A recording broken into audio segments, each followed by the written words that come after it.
Good evening to you and welcome to this program of Walter Rodney Groundings. I'm your host, Leon Abrams. I want to apologize for the long absence of us being live on the program, but of course there would have been mitigating circumstances for that.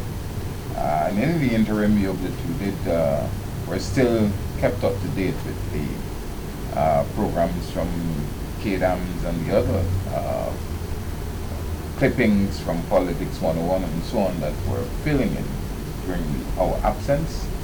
My guest today is Brother Tacuma Oguenseye, as usual, and together we'll be talking about current political issues within the spheres of Guyana. Welcome to the program, Brother Ogun.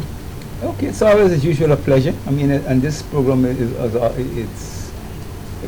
take a special kind of thing for us because of, as you said, our long absence. So it's good that we're back engaging our viewership directly, and we're thankful for our faithful viewers who normally stay with us. Many of them have reached me on the road, and asked why we're not doing the program. You got to offer some explanation. But it's good to be here. Yeah. Well, things have been, as usual, happening within the political sphere. These are issues obviously would have been ventilated because we now have a lot of avenues for airing our views, and this is something that is good for the country because we know in previous time there was practically a lockdown by the PPP administration on the sharing of ideas, but the social media platforms and Zoom and all of these things have opened up avenues for people across the country to be aware fully and be brought up to date of the developments as they take place. We have some concerns about things that have been happening, and one of those concerns is the current developments in the BV area in relation to the attempts by the NDC to sell for $20 million over 100 acres of land. I mean, this is a preposterous kind of development, but the new developments are of even greater concern in the way that the John Finance company is dealing with the issue. Brother Ogun, what are your thoughts on We have earlier, when it earlier broke, we did spend some time on a previous program giving solidarity to the community, and particularly the efforts of Councillor Elton McCrae. And this evening, one of the important things from my point of view is to salute the brother, because for his steadfastness on this matter. And if he didn't hold ground, the revelations that subsequently were made would not have been made. And the community, the village, and the African community in its widest sense would have lost a significant chunk of ancestral lands, over 142 point something acres. As you said, the way in which the matter was handled both by the NDC, some officials in the NDC, raised a lot of eyebrows, and also the manner in which John Finance Company Limited dealt with the matter also was very concerning. I mean, that is a reputable company, a company with a long history. I would say good standing, because I can't remember them being caught up in recent times into any major scandal. But in this particular case, at one point when the thing became public, they announced that they have no interest in the matter. And then later we subsequently learned that they entered an agreement with Mohammed's sons and daughter enterprise, okay, for them to take over, you know, the rights to the lands that they struck with the NDC. I mean, that kind of behavior is not becoming for for a major business. And then we reach a point where the Mohammeds, instead of doing the right thing and recognizing that this is a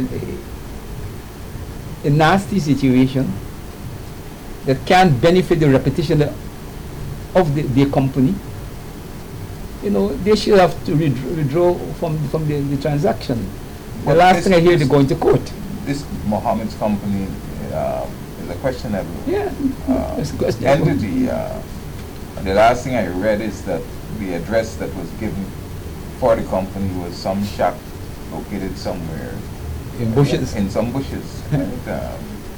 So it basically suggests that it's a fictitious organization that was created by, that is the implication, if that is true, that it's a fictitious organization created by, that is the reading that people will get by John Finance to pursue through a kind of,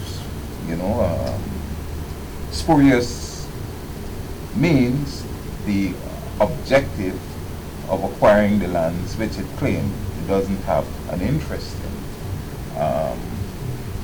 But this is what is in the media. This is the last thing I read about it. And you were saying now that it's not only a matter of going to court, but they have already approached the court requesting that the lands be transferred, that title be passed in the name of the company. Going to court suggests that they feel they're a legitimate company. But my point of view is that whether they're legitimate or not, to want to pursue a deal which clearly has become not only controversial in the manner of the transaction, but the very corrupt nature of the transaction and the low price attached to the land. But Ogun, the government, after this current administration, after regaining power in 2020, pursued a number of individuals and entities that were sold lands by the Lands and Surveys Commission and even by the other agencies. And they've pursued it, they've taken the finance minister to court and all these things on the basis that these deals were corrupt and all of these things. So far, no effort has been made to confront the chairman of the NDC and the councillors who were a part of this arrangement in that fashion. But one of the things that they have done, and the reason for them taking such action, is in relation to the prices that were paid for the lands that were acquired by these entities. I particularly even remember you just out here, the Seavon's Waste Management Company and all of these things. And these people were asked to pay, if they, as settlement, the additional sums that would have reached the value for the land. Now here you're talking about 140 acres of land which doesn't belong to the country.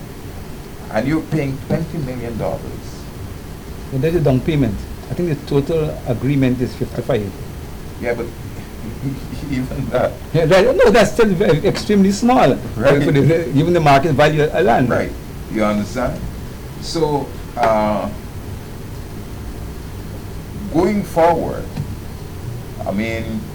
the fact that people have been able to come forward with documents showing ownership to this property, there is validity in the claim now by the NDC that it erred, even though they were advised about that, and even though they were told that, the responsibility is not theirs to sell what people struggled, came out of slavery, fought for, you know, bought for the village, for their ancestors. The ancestors bought those things so that we could benefit, and they have been willy-nilly.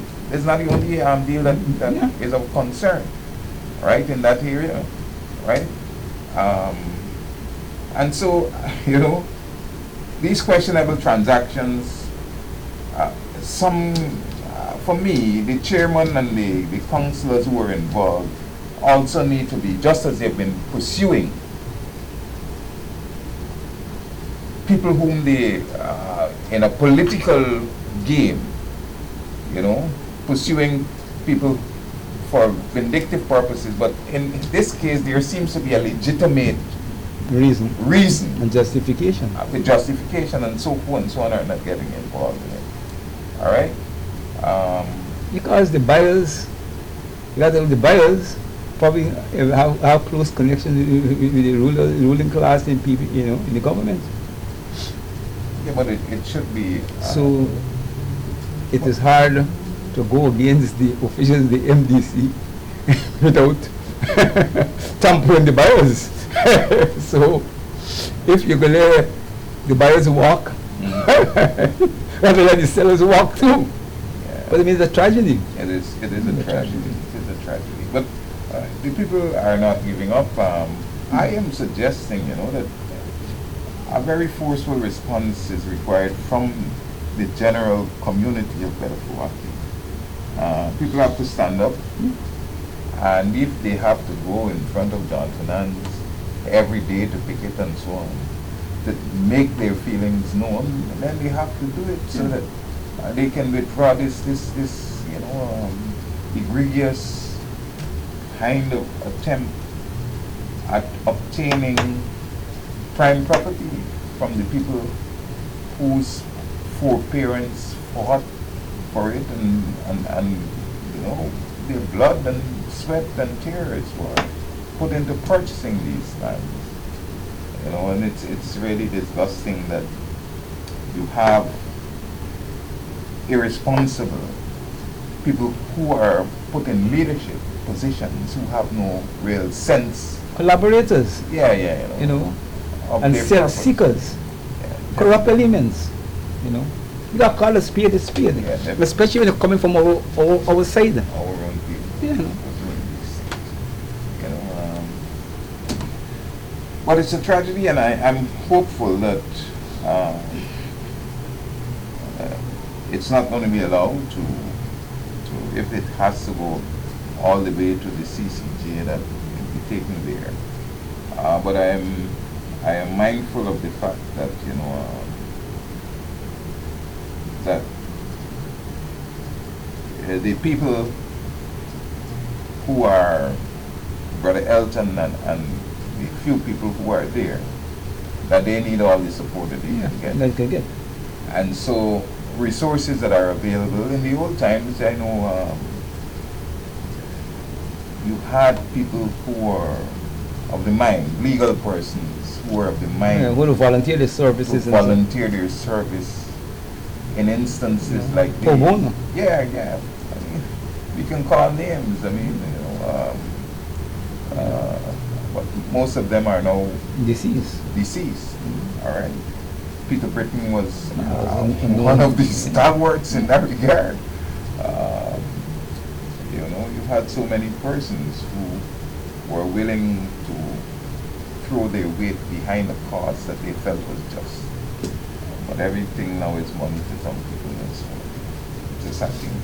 But we have to continue to encourage, and if the call is made for help from the general community for legal fees and so on, we have to support that call, and we have to encourage people to, in whatever way they can, contribute so that the fight can go forward.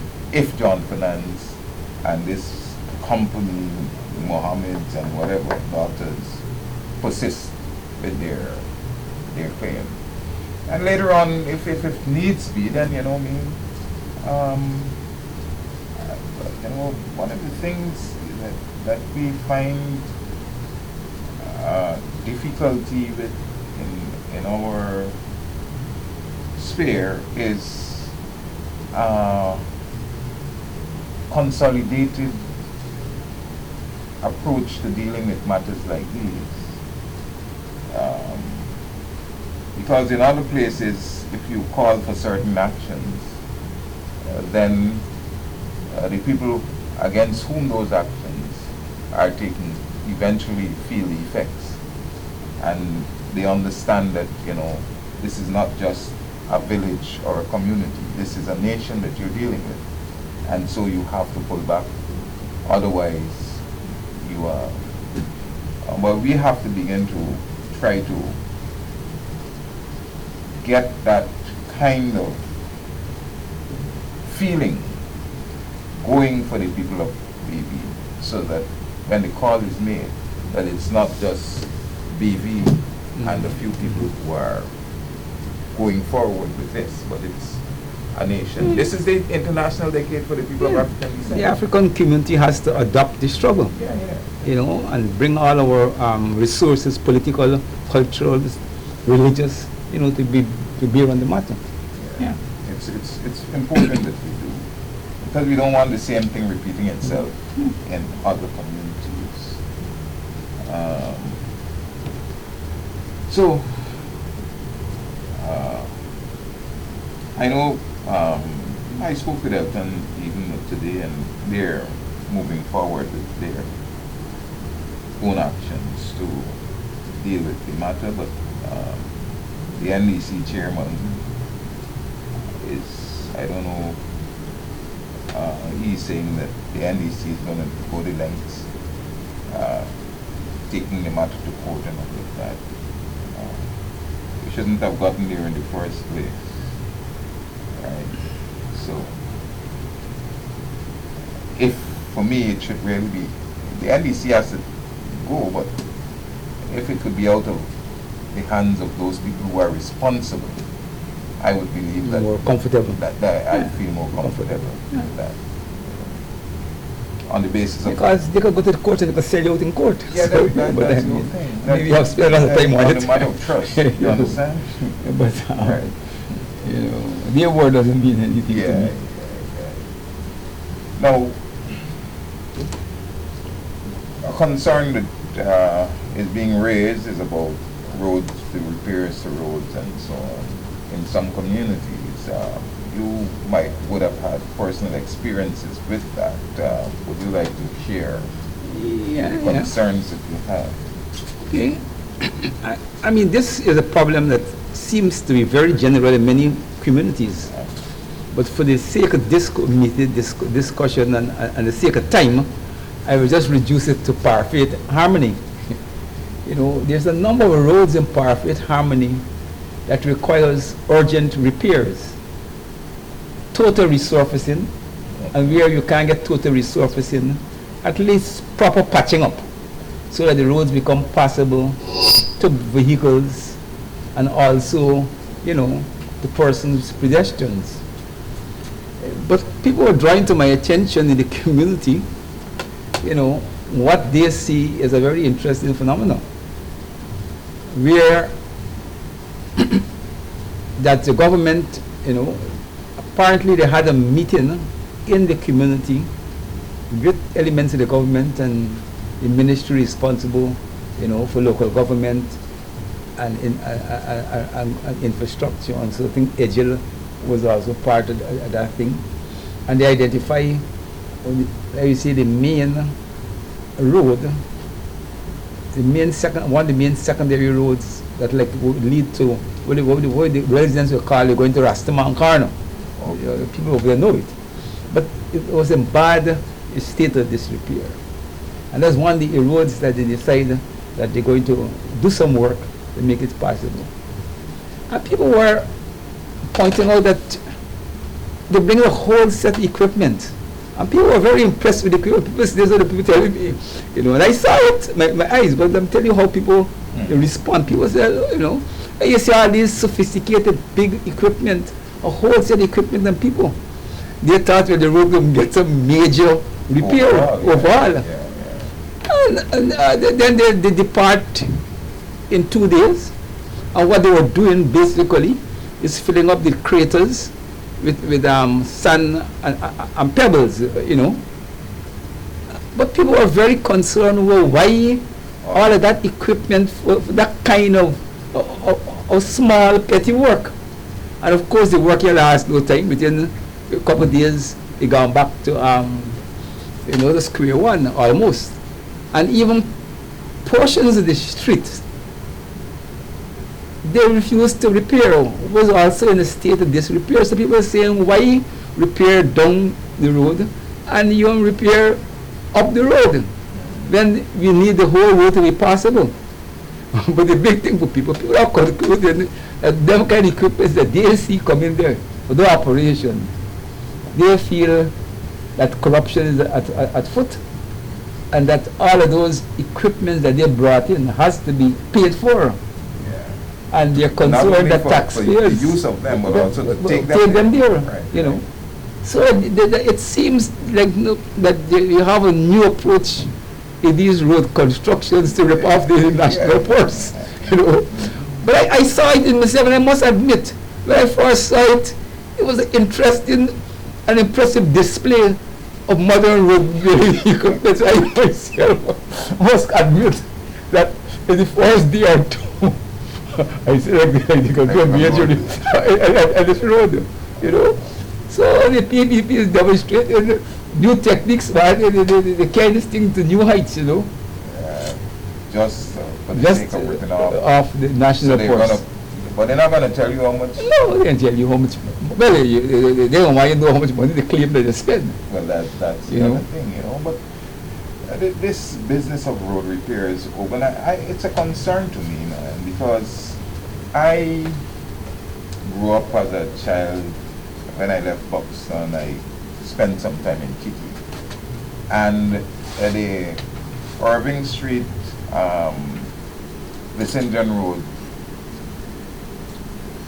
initially it was just the Vicinian Road, and then they built the other half that is over on this side with the GDF compound. And that road was built since in around 1978, 81, 82. It has lasted for over 2 decades, and only recently they have had to do some patching up on these roads.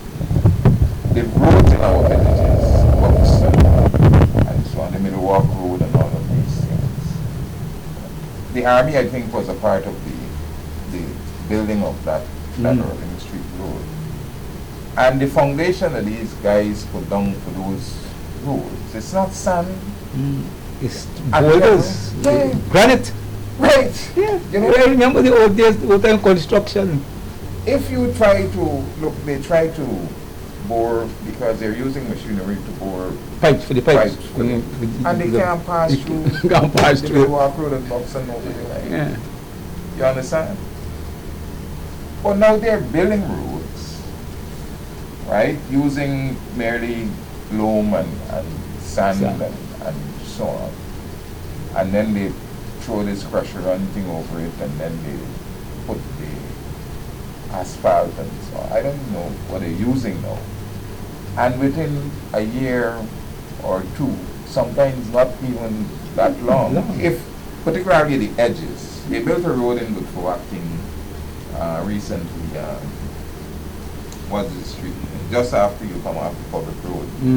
When there is a clay brick road, that joins the clay brick road to the oval airstrip road.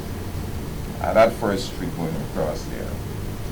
And when they're done, any vehicle traversing the edge of those roads, because they just put a little compaction of mud at the edge, everything is broken. And once the edges start to go, it's just a matter of time. It's just a matter of time for the road. Right?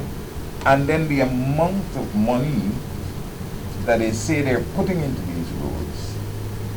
It's a scandal, man. It's a scandal. It's scandalous. Yeah, it's a scandal. Right? So nothing is being built to last. It's just a means of turning over money to the boys. Money so that within a year or two you can go back again and get your pocket filled by having a new contract. But the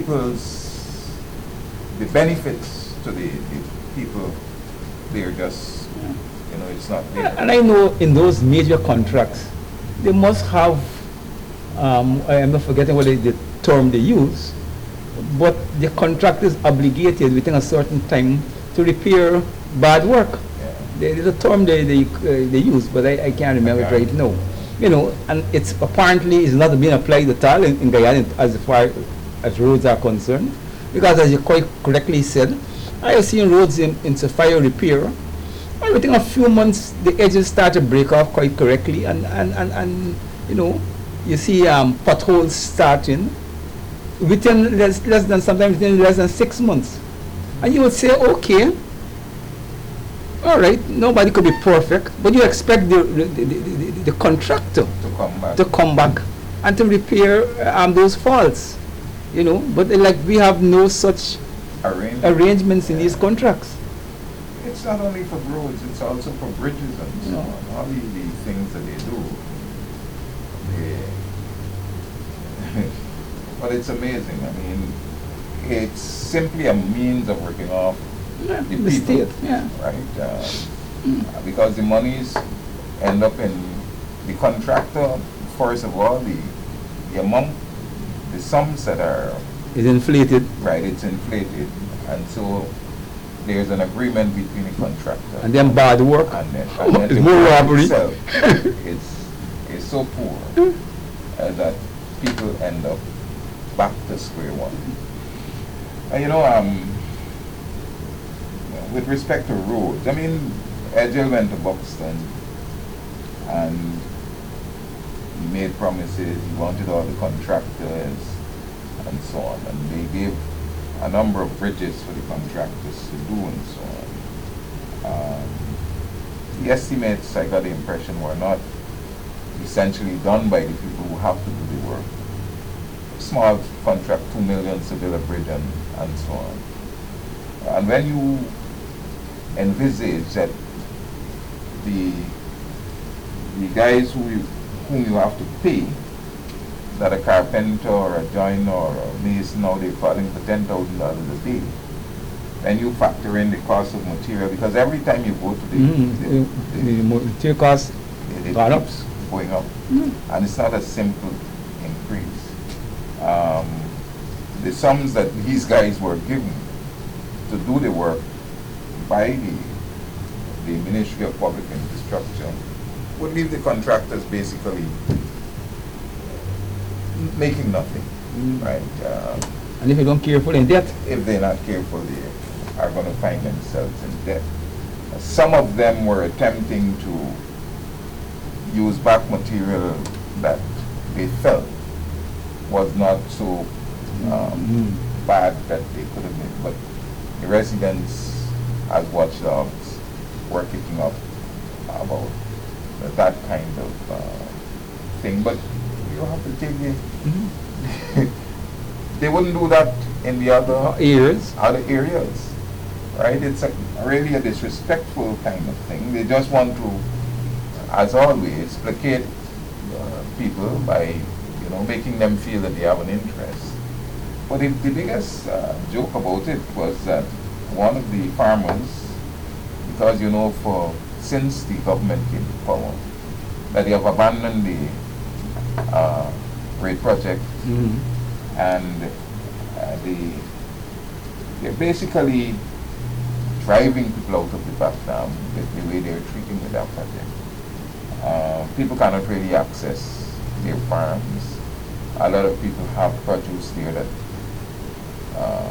they couldn't get out because the dams were so bad. You went down there, you were knee deep in mud, even to fetch out a bunch of plants.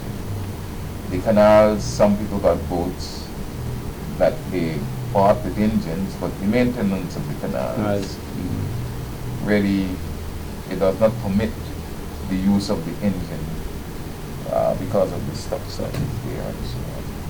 And then there is the problem of flooding that results from the clog of the canal. But one of the guys, one of the farmers, at the meeting with the contractors, stood up And in Florida, Panagil, the need for a road, farm to market road. And they've built these in other communities. Yeah, I see one open recently. Right. In an area, a massive one. Right, right. Yeah.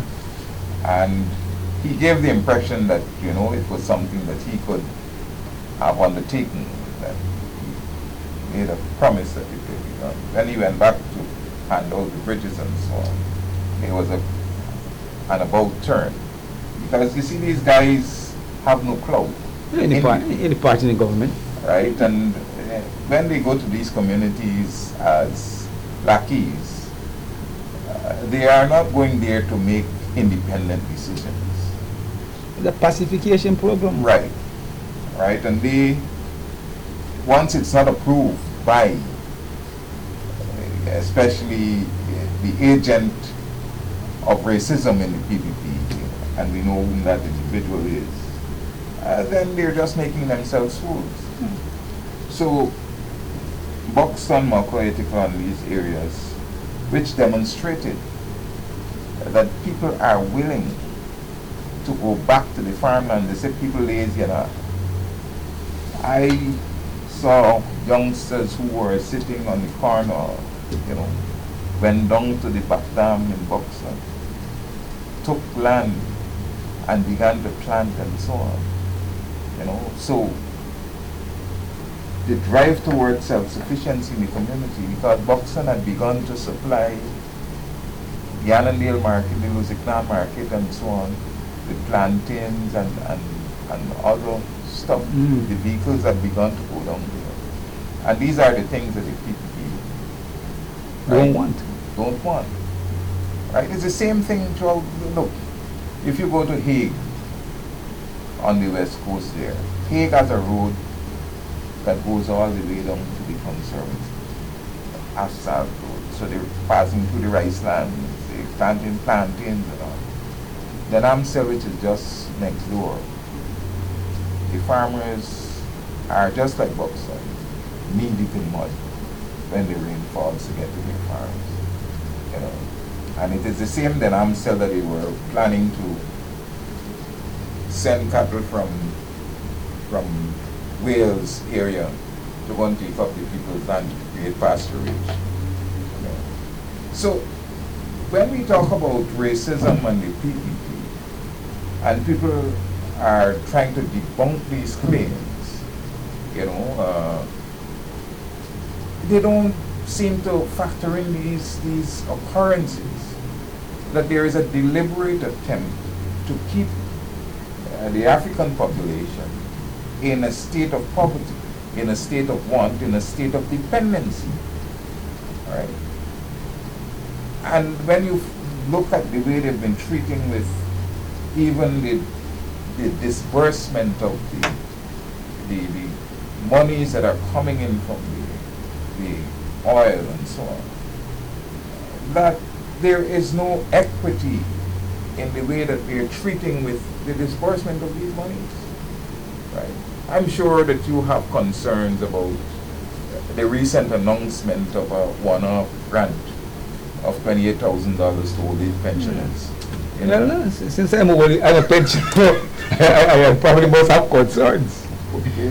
But apart from that, you know, a lot of pensioners, you know, have been approaching me and asking me on the program to remind the PPP that in the election manifesto, they said that they're going to raise old age pensions to $50,000. I haven't had a chance to see. Himself okay, I haven't had a chance to check the manifesto, so I'm quoting what people are telling me. But so on the news recently, the HGP nightly news, Jack Dio had a meeting in, I can't remember, but they showed the footage of him, you know, lambasting the APNU administration and making claims that he will pay this ransom to old age pensioners, right?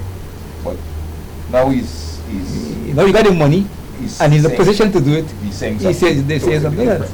You know, but I'm amazed. You know, it shows how alert Guyanese people are. Because these pensioners, you know, they say yes, I want you to Groundings, remind them that in the manifesto they say they're going to pay $50,000 a month to pensioners. And at that time, people pointing out, we didn't have a level of inflation, and the prices of food commodities and so was not that high.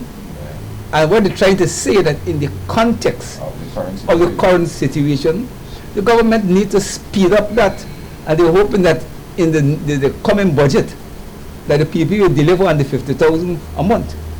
But and people are in light of the increases, it should even be more. Because when they talk about 50, like you said, at the time weren't anywhere close to what they are now. So, and then a lot of people are, while they appreciate that they will get a one-off 28,000, are saying that that's just too small to compensate for the inflationary pressures that the people are under. So, the PPP is very selective in how they want to deal with their money and how they want to deal with the windfall.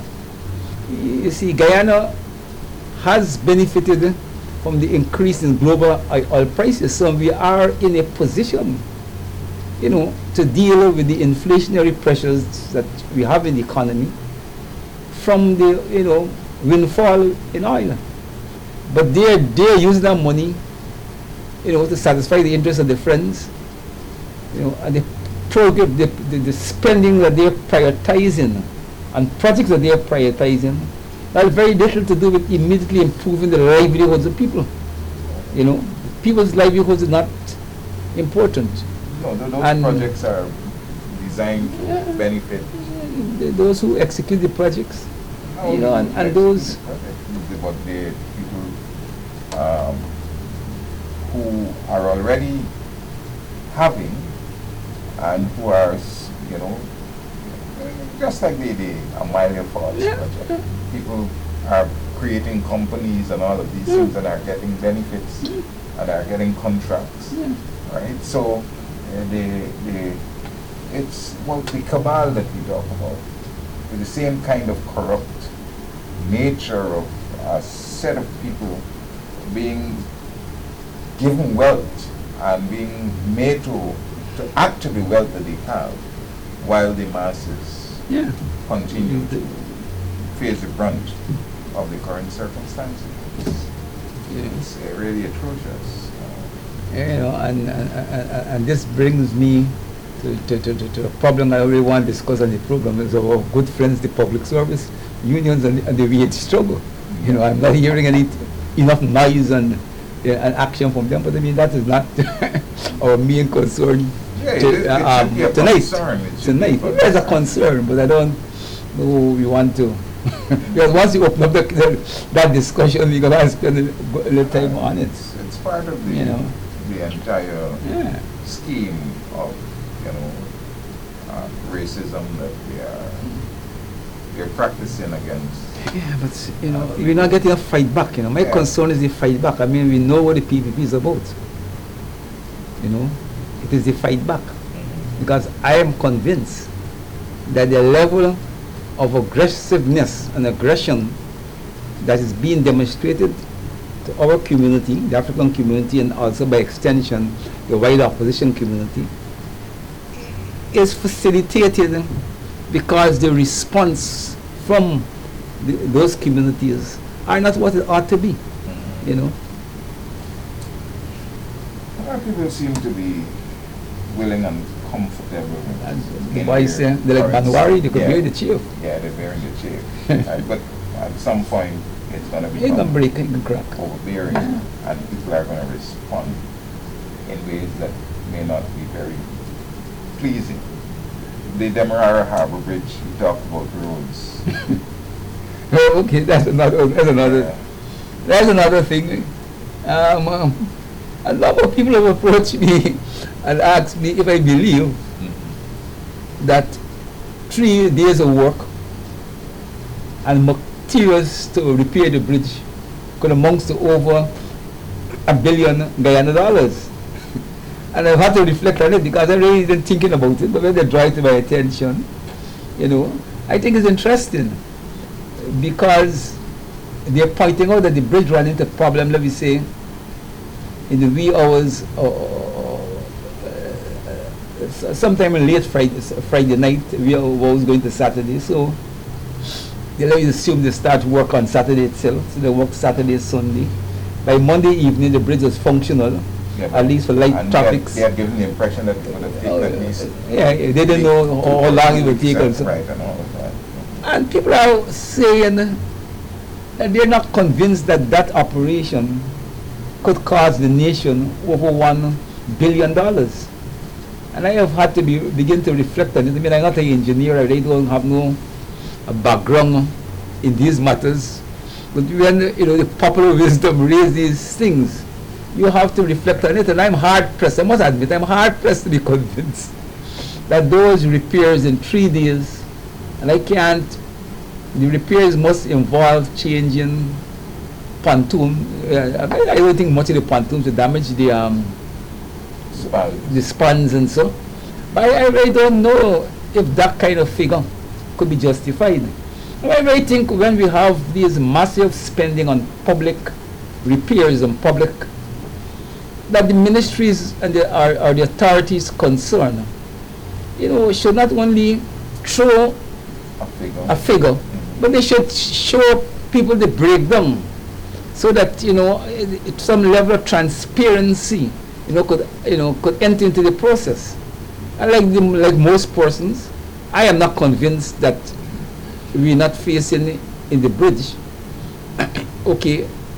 a possible scenario of corruption.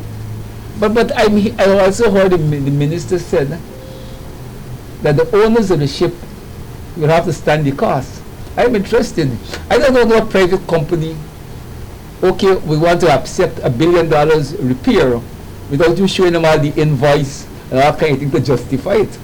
So I'm interested to see, and I'm convinced that what the government will eventually do, assuming they pursue the owners of the ship, when the owners of the ship call for these documentations, the lawyers and so on, they're going to drop it and they're going to negotiate a private settlement. They're not going to risk not going to court. Because if they go to court, they got to present all these invoices to court. So my gut feelings, I go with the people that we are on the verge for major corrupt transaction report again. Another report. Another report. But I want to reiterate again, because Irfan Ali went to Buxton and he had a lot to say, that he in races, he played dominoes in Buxton, local ministers that we got, he carried an entourage of people, this is all these black people, I have an interest in the welfare of black people, and particularly Buxton, right? Edil, when he expressed the same thing, the people want a road going into the back down so that they could engage in self-development, in farming, in producing food, not only for themselves, but that will factor into the general economy, all right? Because we're talking about, what is the fancy term now? You want to say feed, clothes, and housing nation. What are you saying? Honestly, I don't follow it to the extent. Well, you have something. I don't follow. He the one guy I know. Right. I hook on to here in that something sense. About feeding yourself and so on. But this feeding yourself thing seems only to be targeting one set of people. Since the PPP came forward, they basically abandoned Mokwa, they abandoned Ithaca, they abandoned Box, and we really never got off it wrong. But that project is the tractor that was to be left in the village, we don't know where it is. The tractor had the plow and the arrow and everything to the farmers if you needed to replow, and we don't know where the tractor has gone. The excavator that was to clean the canals, NDIA had taken it, but it's not in the village as it should have been. And the bulldozer, which should have kept the dams in a state of, once it's dry and so on, to level it so that people can drive in and so on. In the absence of a fair weather road, that too which was part of the project, which should have been left in the village, that we don't know where that is. All right? We want these things in books so that people can really begin to produce. Because the will was evident. All right? And you have come, even the training that was being given to the community, the support services through the extension, all of these things have been basically removed. All right? So there is no interest in allowing the community to move forward. So Agile, demonstrate that you got powers in this government, because you like to talk loud and make it seem as though you are a man who can make things happen. You promise that we can get a road, talk to Jack View, right? Tell he making you look stupid, all right? Talk to Irfan, you tell Irfan that you're embarrassed and that they need to ensure that the people of Boxer get access to their farmlands, all right? It's important that you save your face because it ain't looking good right now, all right? We brought over elections for the credit union of the public service. Well, no, I mean, if my memory holds right, I think it's today. The permit have already agreement already finished. I know, but basically my concern is that I hope that when we do hear the results, the more progressive elements emerge as the winners, so that they could continue the program that they started. So I felt it was important enough for us to mention it on the program, because that is an important engagement in the lives of public servants, because the credit union has been a major source of financial stability for many of them. And the move that has been made to take away the credit union from the progressive elements, is a serious setback. And I'm just hoping, against hope, that when we do get the news later in the evening or tomorrow morning, that we could join with the progressive and celebrate that they have gotten a victory. But I don't know. I noticed just now, I noticed in I think it was Saturday papers I was reading, I think concern. Yeah, but I can't remember if it's Times, I don't know if it's Guyana Times, but anyway, I read a letter, I think it was a letter, attacking the progressive, coming from an Indian person, which I suspect is PPP, which the tone of the letter and the claim that the union must not fall in the hands of political people, and they invoking the APMU and so on. So it looked like PPP have been throwing the weight to mobilize Indian members of the public sector, the public service, to vote for the wicked elements. Whom they seem to have some kind of alliance with. Right. So that struck me. I just hope that the other side win. I don't know. But this is all part of the scheme, because the financial sector, we know who controls that. And like agriculture.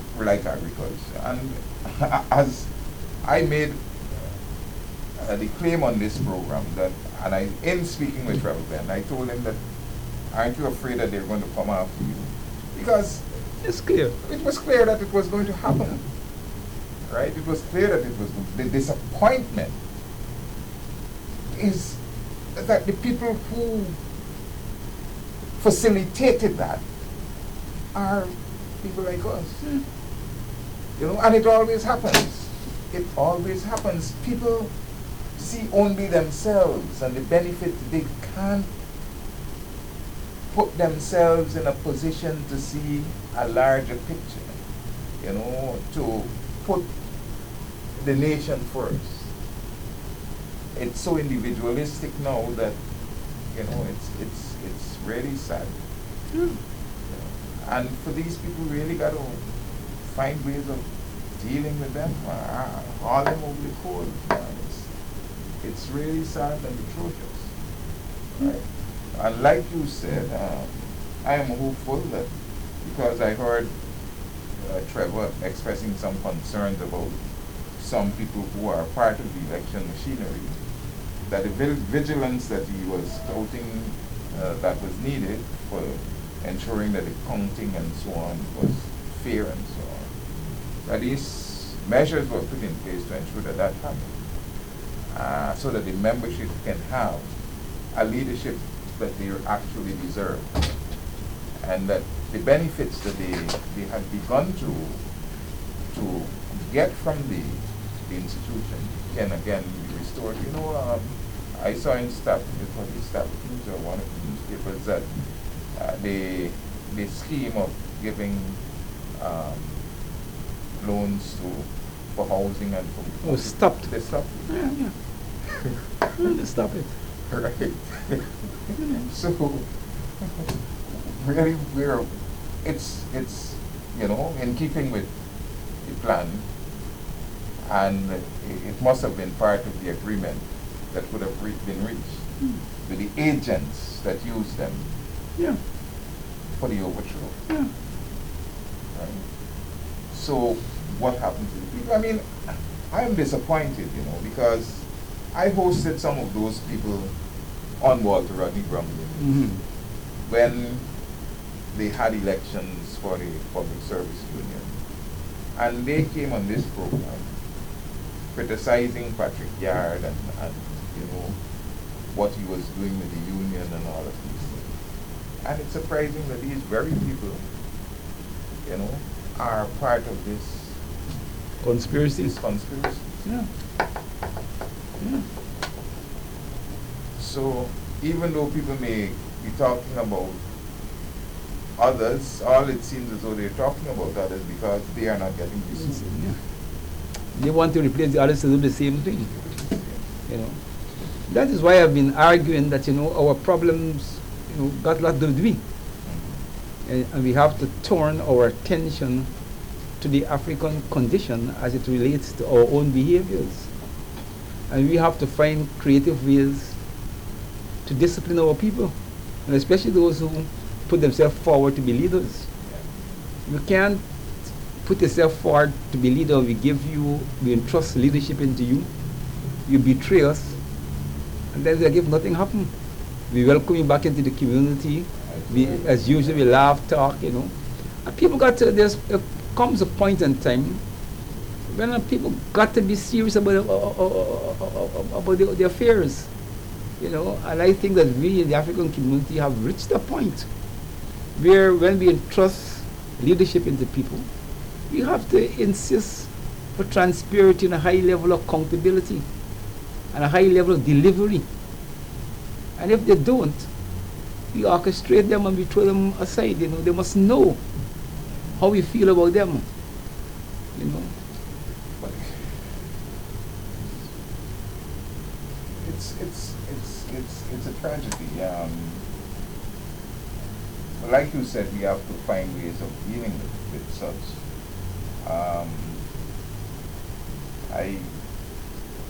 We only have a few minutes more, but I want to reiterate again the importance of Edgel fulfilling that promise he made to the gentleman that he's going to get that road to the farming community.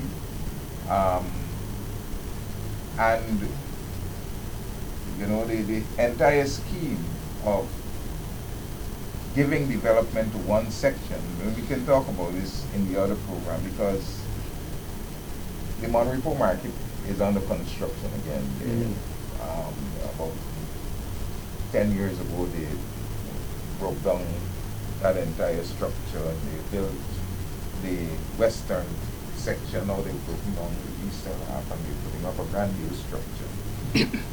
In the black communities, you have markets in Port Moran, markets. If we continue to build infrastructure in Indian communities to facilitate the entrepreneurship of their people. But I've not I can't place any market in any of the traditional African communities. Plaisance has a market that runs from Plaisance all the way to industry, right? But there is no talk about developing the Plaisance market or the BV market or the Buxton market, you know, or the Golden Grove market square and so on, right? And these are things that people have to take notice of. You talk about regional hospitals, and look where they're all placed, right? The Buxton Health Center, for years, we had the space, the people from overseas that done the upstairs, spent monies to develop it, all right? All they facilitated was the holding of clinics downstairs. It's only after the APN came into power that some measure of development and extension was done to that facility. But now they're building a regional hospital in Edmore, right? And they're not talking about upgrading the Buxton health facility so that people can benefit, you know. I'm particularly concerned that, you know, I mean, my friend Ravi, he and I were on a program with the Globe Span, and he seems to be throwing damper on every time you raise concerns about the racism of the people. He seems to suggest that it's not really taking place and so on. But these things are things that we experience. Well, they are factual things. And they're factual things, you know. And so trying to throw... Is he denying? You see, I know you're playing a game. Yeah. Right? But there's I didn't listen to the exchange. I could conceive somebody who's sympathetic to the PPP or somebody who want to claim objectivity if they don't deny, okay, the empirical evidence. Yeah. But they said that they're disputing your interpretation, okay, of the motive. It's a different story. But if they're denying the evidence and at the same time disputing the interpretation, you know, it's really a pathetic kind of approach. I mean, I think not anybody looking at Guyana, the PPP behavior since they come together, whether African or Indians, man, you must, it is so pervasive. Yeah. Okay. But in these ethnic things, the beneficiaries of ethnic favors don't come out and criticize those who are giving them the benefits. That's the reality. And when the victims come out, you're being accused of being racism, of being racist, and you know, and that is what really creates the real crisis, you know, because there can't be a meeting of minds based upon that kind of logic. You can't tell me that I ain't hungry when I'm not hungry. You could say me like, I must know I'm hungry. You are hungry, so you know you're hungry, but I'm not hungry. And the African community must know its economic deprivation, and it must know the treatment it's receiving from this government. And whatever the PPP said, and the PPP, you know, propaganda agents and apologists say, it doesn't change the reality for the African community. You see, with the PP attitude to the African community is clear. They operate on the basis that they can't win over the African community in a major way. But if they keep the African community in a state of economic deprivation and dependency, sections of it, okay, will move to the PPP for relief. And that will help them to get more votes and to, you know, justify their claim to be multiracial, you know. And that is the thing, that the target African community is very deliberate, keep them politically underdeveloped, and then you go back to the community, economically underdeveloped, and you go back to the community and you look around, and you have people who are deprived, and you recruit those who are willing to come and eat out of your hands. So that is the way they treat us. But you see, my concern is not so much with them. My concern is we who know the problem. No African person can tell me in Guyana they understand PP behavior. Even those who are benefiting from it, They know. That's why they go drinking soup. Yeah, they start drinking milk out of the cup. You know. So it's not a question of us as a community not knowing and not understanding what they're doing to us, but it's our failure, okay, to reach the point to respond in an appropriate way. And there is where the efforts have to be made, because I'm telling you, once you start to get appropriate African responses, you're going to see major adjustments in the PUB behavior. Well, let's hope that, at some point, that kind of response that you are seeking, that it will come, so that the change that is desired will be evident. And I don't know if it's going to be an easy thing, because with a plan that is so structured and so carefully worked out, for them to factor changes into that, it's going to take some kind of major event for them to respond. I mean, they have been responding to Buxton. Every time there is a protest, that is how Edgehill end up there. That is how they took the outreach to Buxton. Buxtonians got to understand that any gain that they're getting is because of those actions. And that when you call upon them to come out, they got to come out. They got to come out. You can't sit back and say, that the people are, look, the people come in, they're coming because of the action that you have taken. And if you don't take action, then they're going to ignore you until you, again, decide that you're going to stand up. But it's been a pleasure being here again on Rodney Groundings with you, Brother Ogun. And to our viewers, I'm hopeful that we're going to be more regular in our meetings here, so that we can continue to talk about these issues that are current in the political sphere. Do have a good night, and look out for us next week. I'm guaranteeing you that we're going to be here for another program of Rodney Groundings. It's been a pleasure having you with us. It's also been a pleasure being here. Good night. See you next week.